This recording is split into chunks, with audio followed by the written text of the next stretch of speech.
Egyptian cotton, one of my favorite topics. Another big lie in the thread world.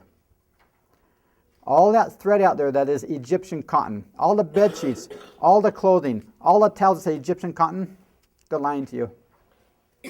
There's no way in the world that Egypt grows enough cotton to have all this cotton or the Egyptian cotton that's out there. In the rank of cotton growing countries, Egypt's number 10.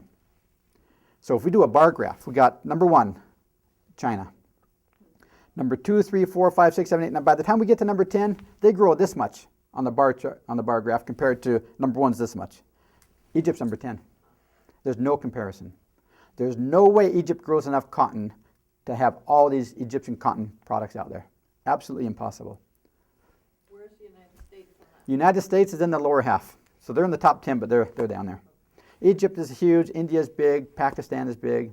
Then we get down the U.S.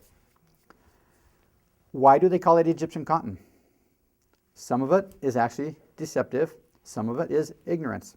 Here's what happened in the cotton world.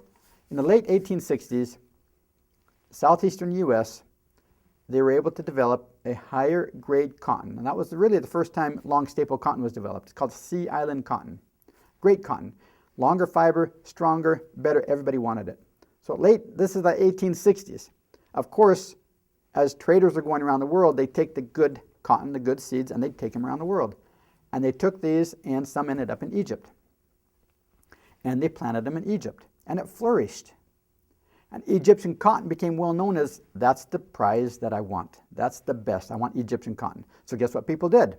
They bought the seeds from the Egyptian cotton crop, took those around the world, and guess what name stuck? Egyptian cotton. That's why I have seen labels that say Egyptian cotton made in India. Egyptian cotton made in China. How do they do that? It doesn't come out of Egypt. There's no way. Egypt doesn't produce enough cotton.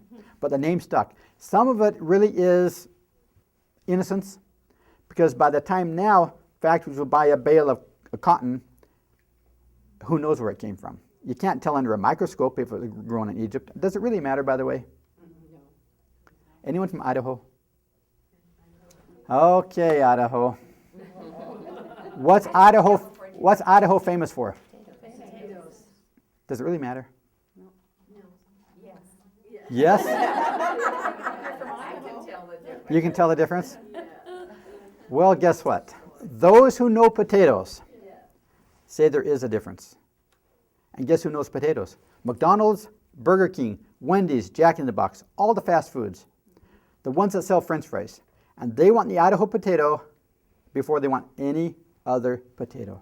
In fact, they will contract years in advance with potato growers in Idaho to take their entire crop.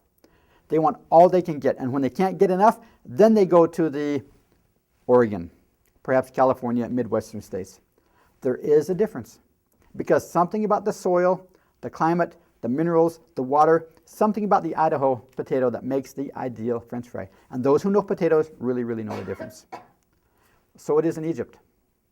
If you do have an Egyptian grown cotton, there's a difference. The soil, the climate, there's something about how they do it in Egypt that really does make a premium cotton thread. But how do you know?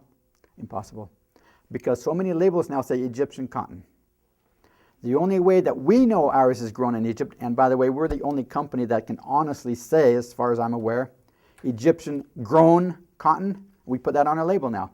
Because we buy it by the ton in Egypt. And we have these huge, huge bales going on the boat from Egypt to Japan. Because Japan is the only country in the world that will listen to us for quality processing. Nobody else will. The U.S. won't. We tried. They won't listen to us. Japan will. And Japan's response is, yeah, we can do that, but it's going to cost you. We say, fine. So there is a difference in the Egyptian grown cotton. The one in your hand, that King Tut one, is an extra long staple Egyptian grown cotton thread.